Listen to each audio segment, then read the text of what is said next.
মুসা নবী আল্লাহকে একদিন জিজ্ঞেস করছে, আল্লাহ আমি দেখতে চাই দুনিয়ার জমিনের সবথেকে নিকৃষ্ট ব্যক্তিকে। আল্লাহ বলছে, মুসা তুমি অমুক রাস্তায় দাঁড়াও, যে প্রথম হেঁটে হেঁটে যাবে সে হবে দুনিয়ার জমিনের সবথেকে গুনাহগার। মুসা নবী বলছে, আল্লাহ আমি দেখতে চাই দুনিয়ার জমিনের সবথেকে নেককার মানুষকে। আল্লাহ বলছে, মুসা তুমি ওই রাস্তাতেই দাঁড়াও, যে রিটার্ন ফিরে আসবে সে হবে নেককার। মুসা নবী তো কনফিউজ, আল্লাহ এটা কেমন করে সম্ভব? মুসলমান করে ছেলে মেয়েরা, আব্বারা, তরুণেরা, হে নবী ফেকেরা, আমার আল্লাহ জানিয়েছিলেন, হে আমার কালিমুল্লাহ, হে আমার নবী মুসা, ওই বান্দাখানা যখন রাস্তা দিয়ে হেঁটে হেঁটে যাচ্ছিল, তার ছেলেখানা বলতে লাগে, আব্বা জান দুনিয়া বড় না প্রথম আসমান বড়? বাপ কানা জবাব দেয়, বাবা ছেলে দুনিয়া থেকে প্রথম আসমান বড়। ছেলে আবারও বলে, ও জনমদাতা বাপ, প্রথম আসমান বড় না দ্বিতীয় আসমান? দ্বিতীয় আসমান বড়। দ্বিতীয় আসমান বড় না তৃতীয় আসমান? তৃতীয় আসমান বড়। এরকম ভাবে 7 তবক আসমান বড়। ছেলে আবারও বলে, আব্বা জান 7 তবক আসমানের থেকে কি বড়? বাপ কানা জবাব দেয়, বাবা ছেলে 7 তবক আসমানের থেকে আমি তোর আব্বা আমার গুনাহখানা বড়।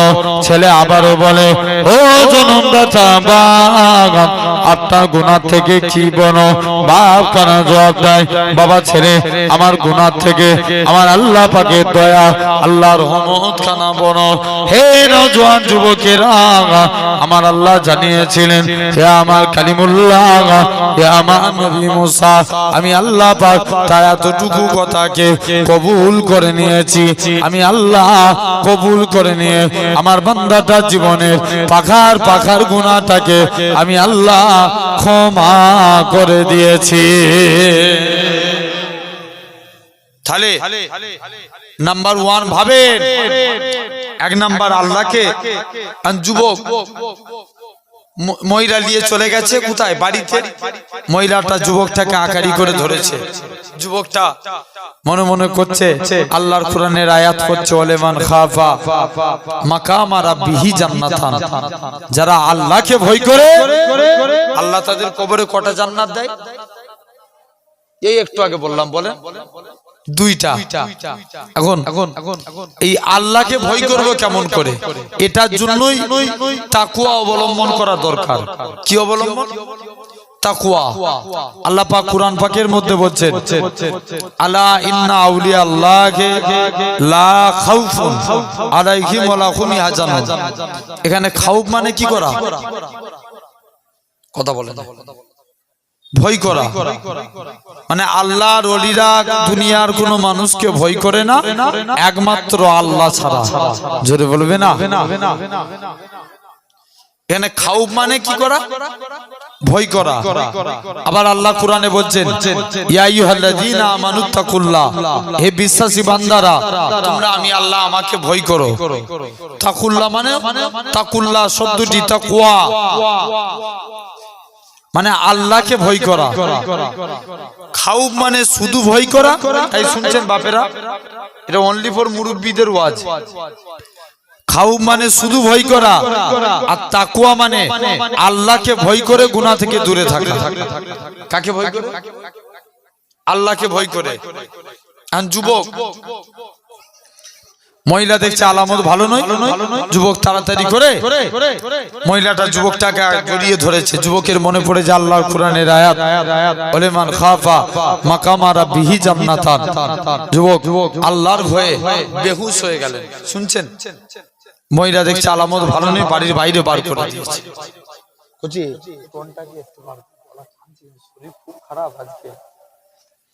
জেনে রেখে দেন, এরকম ভাবে যুবক ছেলেখানা মহিলা যুবকটাকে বাড়ির বাইরে বার করে দিলেন। যুবকটা জমিনায় পড়ে রয়ে গেলেন। মহিলা দেখছে আলামত ভালো নয়, যুবক ছেলেখানা বাড়ির বাইরে চলে গেলেন। মুসলমান ঘর ছেলে মেয়েরা তরুণেরা হে নবী প্রেমিকেরা যুবক ছেলে কানা এরা খুব ভাবে আস্তে আস্তে করে আল্লাহ নবীর হুজরা মুবারক থেকে আল্লাহ নবীর হুজরা মুবারক থেকে চলে গেলেন যুবক ছেলে কানা এরা খুব ভাবে আস্তে আস্তে করে নবীর দরবার থেকে এরা খুব ভাবে যুবক ছেলে কানা ইন্তেকাল হয়ে গেলেন হযরতে যুবককে দাফনস্থ করা হলো হযরতে ওমর ফারুক যুবকের কবরের দিকে চলে গেলেন প্রথমবার যে সালাম দেয় আসসালামু আলাইকুম ইয়া রাসূলুল্লাহ হাবিবাল্লাহ আসসালাতু ওয়াসসালামু আলাইকা ইয়া রাসূলুল্লাহ হাবিবাল্লাহ ও যুবকেরা আল্লাহ নবী সালামের উত্তর কানা দিলেন হে হযরতে ওমর কি ব্যাপার বলো হযরতে ওমর যুবকের কবরের পাশে চলে গেলেন কবরের পাশে যে প্রথমবার সালাম দেয় আসসালামু আলাইকুম ইয়া আলাল কবর প্রথমবার সালাম দেয় কোনো আওয়াজ আসে না দ্বিতীয়বার সালাম দেয় আসসালামু আলাইকুম ইয়া আলাল কবর দ্বিতীয়বারও কোনো আওয়াজ আসে না হযরতে ওমর তৃতীয়বার সালাম দেয় আসসালামু আলাইকুম ইয়া আলাল কবর সঙ্গে সঙ্গে যুবকের কবর থেকে ওয়া আলাইকুমুস সালামের আওয়াজ কানা ভেসে উঠেছে আল্লাহ নবী সাহাবী হযরতে ওমর বলে ও বাবা যুবক বলো তো দেখি দুনিয়ার জমিনে বাপ ছেলের অঙ্গীকার ভঙ্গ করতে পারে মা মেয়ের অঙ্গীকার ভঙ্গ করতে পারে স্বামী স্ত্রীর অঙ্গীকার ভঙ্গ হতে পারে দুনিয়ার জমিনে সবাই সবার অঙ্গীকার ভঙ্গ হতে পারে কিন্তু আমার আল্লাহ এমনই এক আল্লাহ আমার আল্লাহ আমি যুবকের কবরে দুইটা জান্নাত দিয়ে দিয়েছে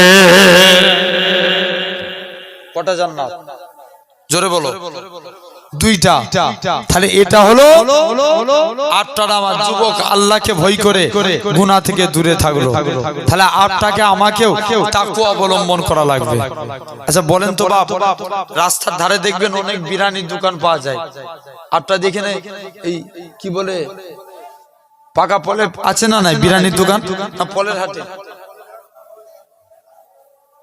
পলের হাটে আছে তো হ্যাঁ সব জায়গাতেই আছে আচ্ছা মনে করেন একটা হিন্দুদের লোক দোকান করেছে কাদের লোক হিন্দুর লোক একটা মুসলমানদের কর্মচারী রেখেছে সাইনবোর্ডে লিখে দিয়েছে হালাল চিকেন নো বিফ সুপার হাজি বিরিয়ানি কি লিখেছে জোরে বলো সুপার হাজি বিরিয়ানি হালাল চিকেন নো বিফ আচ্ছা বলো তো ভাই শরিয়াতের মশলা অনুযায়ী এই বিরিয়ানির দোকানে বিরিয়ানি খাওয়া যাবে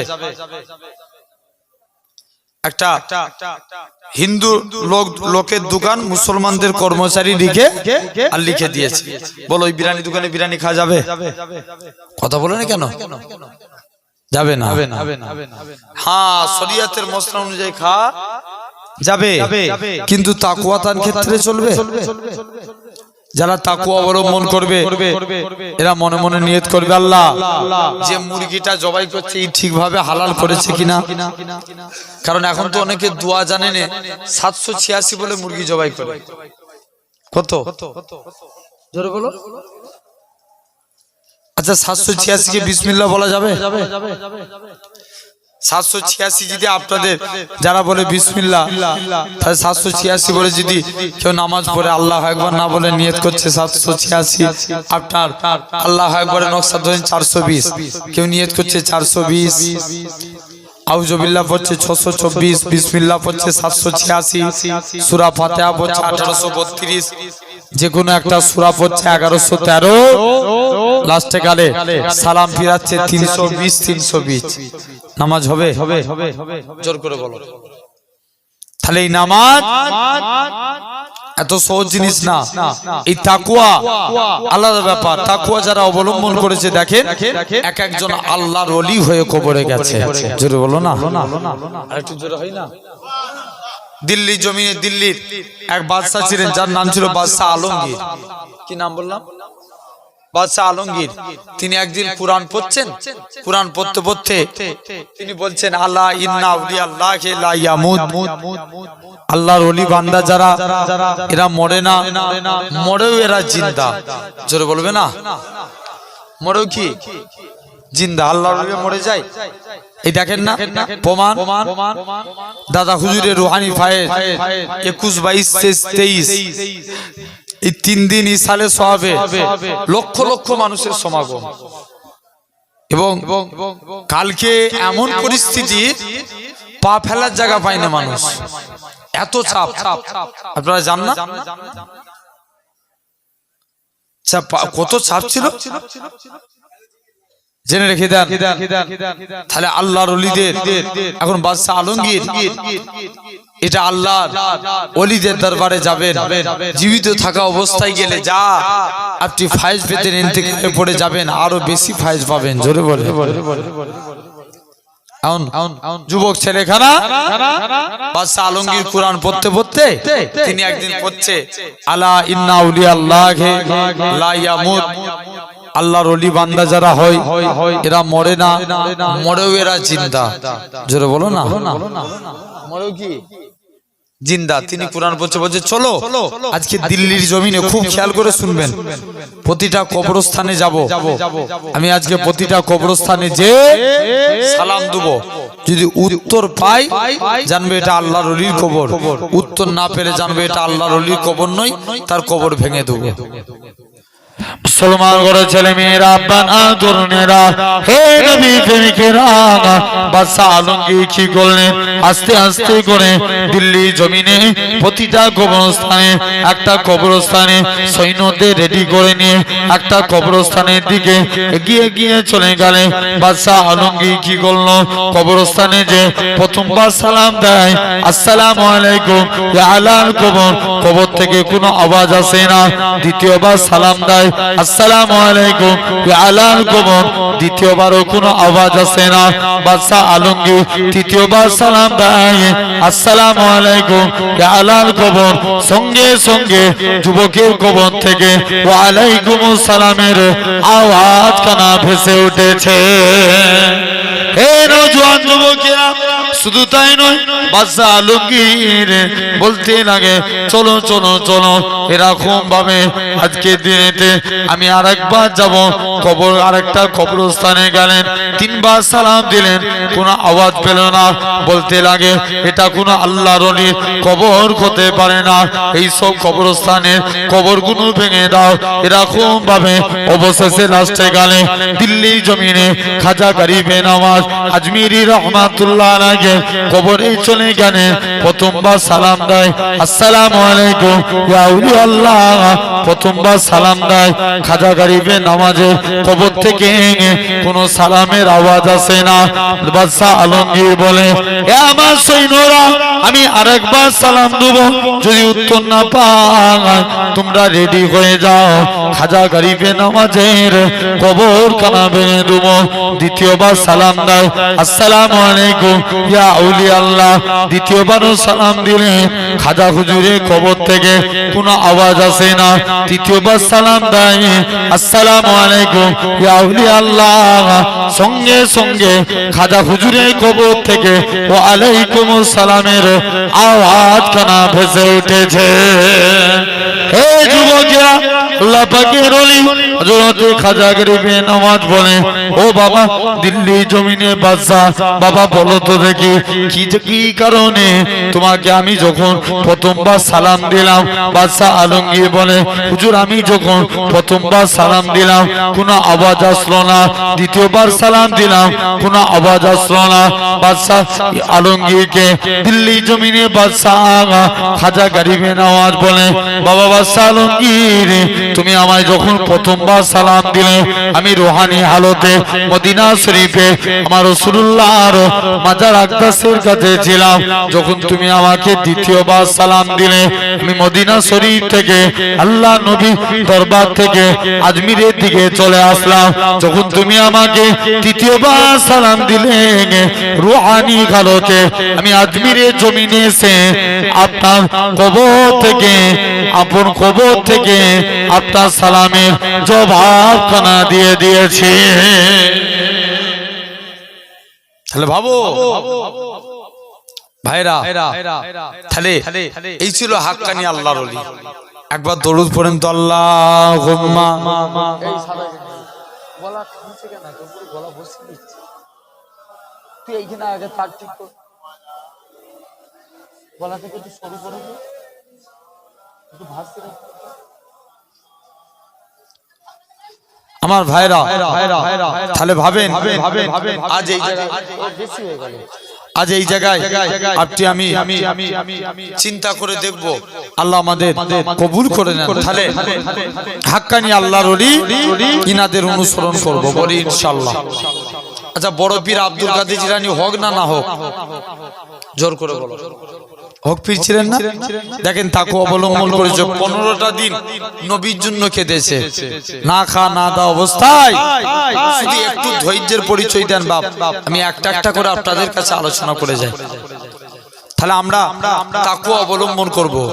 এই তাকুয়া মানে হয়তো ধরেন অনেকের দেখবেন ইস্তেঞ্জা করে যখন উঠে একটু বা দুটো বা প্রস্রাব লুঙ্গিতে পড়ে যায় না? আরে কথা বলে না, এরকম অনেকের হয়তো। তাই তো আগেকার যুগের মানুষ কি কুলুকের ব্যবহার করতেন, কিসের কুলুক, ঢিলা লিতেন। জেনে রেখে দেন ভাইরা, বাপেরা, আব্বারা, তরুণীরা। তাহলে আজ আপনাকে আমাকেও এই তাকওয়া অবলম্বন করেন, খুব ভেবে চিন্তে ইসলাম আপনি কাজ করেন, আল্লাহ আপনাকে কবুল করে নেবেন। দেখেন তাকওয়া অবলম্বন করেছিল বড় পীর আব্দুল কাদের জিলানী। এটা শায়েখ মনে মনে নিয়ত করছে, হুজুরের হাতে মুরিদ হব আল্লাহ। আগে যে দেখবো হুজুর আমল কেমন করে, আমল যদি ঠিক করে আল্লাহর ওলি বলে মানবো, নচেত মানবো না। মানে এসে দেখে বড় পীর সাহেব শুধু জামাতের সঙ্গে ফরজ নামাজ পড়ে, সুন্নত পড়ে নেই। কি পড়ে? একটু পড়ে দিবে। ফরজ নামাজ পড়ে, কি পড়ে নে? সুন্নত পড়ে নে। বলছে যাই চালু, যা পরে করবে যা। জেনে রেখে দেন ফরজ নামাজ পড়ে, সুন্নত পড়ে না। মুরিদ বলছে আল্লাহ ই কি পীর, ফরজ নামাজ পড়ে সুন্নত পড়ে না? বলছে যাই যে দেখি, যে আস্তে আস্তে করে যে কদমে পড়ে গেছে। বলছে হুজুর কি ব্যাপার, আপনি ফরজ নামাজ পড়েন? বলছে এটা মানা গেল। 2 নম্বর বলছে শুনেছি আল্লাহর ওলিরা রাত জেগে ঘুমায় না, ইবাদত করে। জোরে বলেন, ইবাদত করে। যুবক ছেলেখানা যে বলছে হুজুর শুনলাম আপনি রাত জেগে ইবাদত করেন, কিন্তু আজকের দিনে হুজুর আল্লাহর ওলিরা তো রাত জেগে ইবাদত করে, বড় পীর সাহেবকে যে দেখে বড় পীর সাহেব বাড়িতে ঘুমাচ্ছে। কি করছে? ঘুমাচ্ছে। যে মুরিদরা ধরেছে হুজুর ঘুমাও কেন? এখন বলছে যাই, প্রথম দিন দেখি সেম প্রবলেম, দ্বিতীয় দিনে সেম প্রবলেম, যে বড় পীর সাহেবের কদমে পড়ে গেছে। হুজুর আপনি ইলহাম, ওলি আল্লাহদের প্রতি ইলহাম হয়, ভোরের টাইমে ইলহামে আওয়াজ আসছে আব্দুল কাদের, সবাই যখন ঘুমিয়ে পড়েছে তুমি আল্লাহকে রাজি করে ফেলেছো, এর বিনিময়ে তুমি কি চাও? আব্দুল কাদের জিলানী বলে আল্লাহ এর বিনিময়ে তুমি আমাকে মোটা বানিয়ে দাও। কি বানিয়ে দাও? জোরে বলো। মোটা বানিয়ে দাও। মুরিদ বলছে আল্লাহ হুজুর কেন তো মোটা হওয়ার দোয়া চাই? মুসলমান করে ছেলে মেয়েরা, আব্বানা তরুণেরা, হে নবী প্রেমিকেরা, আল্লাহ পাকের উনি হযরত আব্দুল কাদের জিলানী রাহমাতুল্লাহ আলাইহি হুজুর আমার কি জানিয়েছে, ও বাবা আব্দুল কাদের এরকম ভাবে বারে বারে কেন মোটা হওয়ার দোয়া চান? আল্লাহ পাকের উনি হযরত আব্দুল কাদের জিলানী বলে, ও বাবা মুরিদ শুনে রেখে দাও, আল্লাহ পাকের উনি হযরত আব্দুল কাদের জিলানী রাহমাতুল্লাহ আলাইহি বলেছিলেন, বাবা মুরিদ শুনে রেখে দাও, আমি আব্দুল কাদের জিলানী আমার নিজের জন্য ভাবি না, নিজের জন্য চিন্তা করি না, কাল কিয়ামতের ময়দানে আমার নবী পাকের কোটি কোটি কোটি কোটি গুনাহগার উম্মতিরা হবে, যেদিন তাদের জাহান্নামের দিকে নিয়ে যাবে, আমি আব্দুল কাদের জাহান্নামের গেট বরাবর দাঁড়িয়ে যাব, আমার নবী পাকের একটাও গুনাহগার উম্মতিকে জাহান্নামের দিকে যেন না নিয়ে যাও। তাহলে এটা হলো আল্লাহর ওলি আব্দুল কাদের জিলানী। তাহলে দেখেন এনাদের অন্তর পাক।